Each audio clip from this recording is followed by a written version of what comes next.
যেদিন বাজেট পাশ হয় সেদিন আমার বক্তব্যে আমি বলেছিলাম আমাদের উদ্দেশ্য, সরকারের উদ্দেশ্য এবং সরকারের লক্ষ্য ছিল এমন একটি বাজেট উপস্থাপন করা, এমন একটি বাজেট তৈরি করা যেটিকে আমরা বলতে পারি জনগণের জন্য জীবন বান্ধব বাজেট। মাননীয় স্পিকার, অতীতে আমরা দেখেছি অধিকাংশ সময়, সব সময় না হলে অধিকাংশ সময় বাজেট উপস্থাপনের পরেই বিভিন্ন রাজনৈতিক দল, বিভিন্ন সমাজের বিভিন্ন শ্রেণী পেশার মানুষ কিভাবে তাদের রিয়াকশনগুলো জানিয়েছিল। বাট এই বছর আমরা বাজেট উপস্থাপনের পরে বাজেট নিয়ে যে সকল সংগঠন বিভিন্ন সময় চুলচেরা বিশ্লেষণ করে থাকে, আলহামদুলিল্লাহ আল্লাহর রহমতে তারাও বলেছে যে এই বাজেটটি অনেকটাই জনবান্ধব। এই বাজেটকে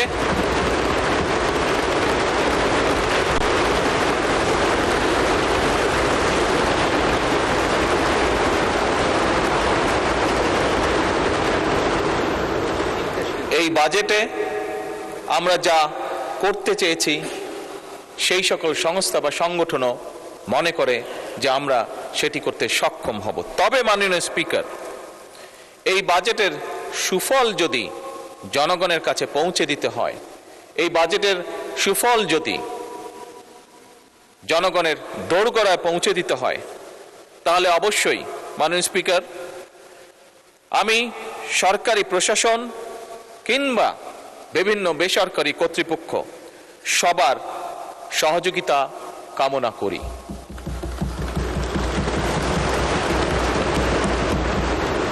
মাননীয় স্পিকার, আমি এই সংসদের সকল সংসদ সদস্য এবং দেশের গণতান্ত্রিককামী জনগণকে আন্তরিকভাবে ধন্যবাদ জানাতে চাই, কারণ জনগণের কাঙ্ক্ষিত এই সংসদ প্রত্যেক সংসদ সদস্যের প্রচেষ্টায় জনগণের সংসদ হয়ে উঠেছে। আজও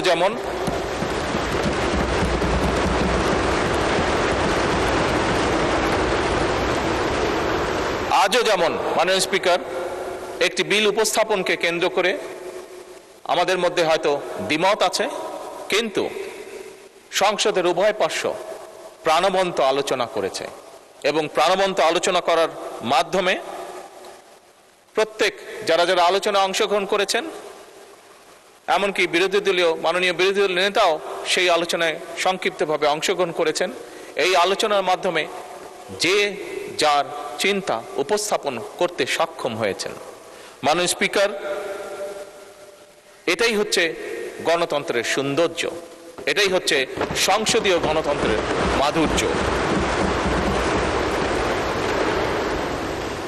মাননীয় স্পিকার, আপনার মাধ্যমে আমি সকল সংসদ সদস্যকে এই অধিবেশনে অংশগ্রহণ করে আমরা গণতান্ত্রিকভাবে যে প্রত্যেকটি সিদ্ধান্ত গ্রহণ করতে পেরেছি তার জন্য আমার পক্ষ থেকে আমি সকলকে আন্তরিকভাবে ধন্যবাদ জানাই।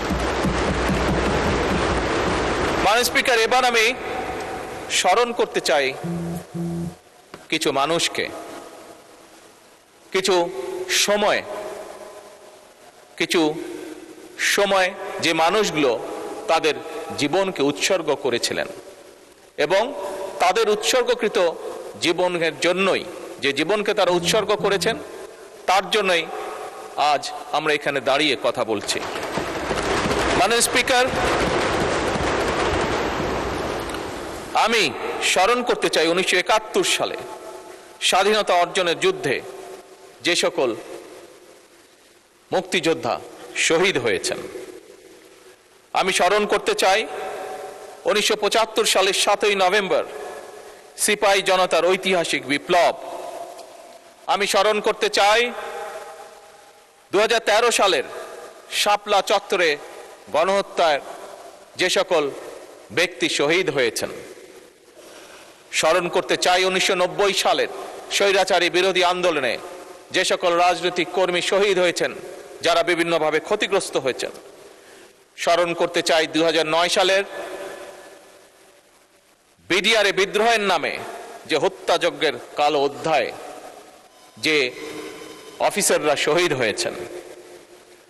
মাননীয় স্পিকার, ১.৫ দশকের ফ্যাসিবাদী আন্দোলনের বিরুদ্ধে গণতন্ত্র পুনঃপ্রতিষ্ঠা করতে গিয়ে বিরোধী রাজনৈতিক দল এবং অসংখ্য অরাজনৈতিক ব্যক্তি যারা বিভিন্নভাবে শহীদ হয়েছেন, নির্যাতিত হয়েছেন, হত্যা গুমের শিকার হয়েছেন, সেই মানুষগুলোকে আমি স্মরণ করতে চাই। মাননীয় স্পিকার, ২০২৪ সালে দেশ এবং জনগণের স্বাধীনতা রক্ষায় রক্তক্ষয়ী গণ অভ্যুত্থান, সেই অভ্যুত্থানে জনগণের সেই অভ্যুত্থানে যারা শহীদ হয়েছেন সেই শহীদদেরকে আমি শ্রদ্ধার সঙ্গে স্মরণ করতে চাই।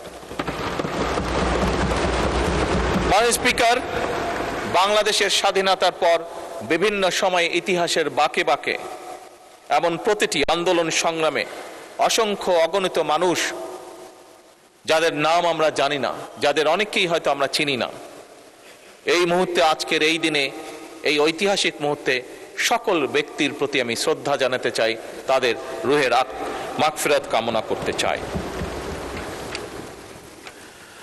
মাননীয় স্পিকার, এই সংসদে দাঁড়িয়ে আজ যখন আমরা আলোচনা করছি সেই সময়টি হচ্ছে জুলাই মাস। ২০২৪ সালের জুলাই মাসে শুরু হওয়া যে আন্দোলন ছিল সেই আন্দোলনটি পরবর্তীতে গণ অভ্যুত্থানে, ছাত্র জনতার গণ অভ্যুত্থানে রূপ নিয়েছিল। মাননীয় স্পিকার, ২০২৪ সালের বীর ছাত্র জনতার গণ অভ্যুত্থানে জুলাই শহীদদের আমি বিশেষভাবে স্মরণ করতে চাই আজকের এই সংসদ অধিবেশনে।